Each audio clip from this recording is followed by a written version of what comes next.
तो चलिए बुलेटिन में आगे बढ़ते हैं। झरिया से बीजेपी प्रत्याशी रागिनी सिंह ने शहर के तालाबों का जायजा लिया।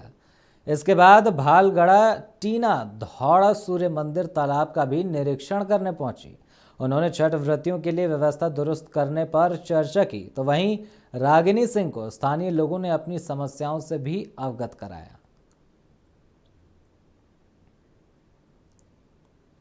तालाब के कमेटी हैं, सभी युवा साथी हमको सूचना दिए थे सफाई को लेकर, और नगर आयुक्त से मेरी बात हो चुकी थी। और चूंकि जगह जगह इतना गंदगी हर जगह तालाब में अपार है, तो इस तरह से आज हम निरीक्षण किए कई तालाबों का। हम देखें कि नगर आयुक्त का क्या काम हुआ है या नहीं हुआ है नगर आयुक्त की तरफ से, लेकिन कुछ हद तक हुआ है, क्योंकि वो हमको आश्वासन दिए थे कि नहीं, हर तालाब में हम सफाई करवाएंगे। 2 दिन से हम चिट्ठी के माध्यम से डायरेक्ट हम खुद फ़ोन पे लगातार उनको हम प्रेशर दे रहे हैं, क्योंकि छठ पूजा महापर्व है और लोग बहुत शुद्धता के साथ लोग त्योहार ये करते हैं। और अपने तरफ से भी हम ब्लीचिंग और फिटकरी का जगह जगह दे रहे हैं, ताकि गंदगी का जो पानी का गंदगी है वो सफाई हो अच्छे से।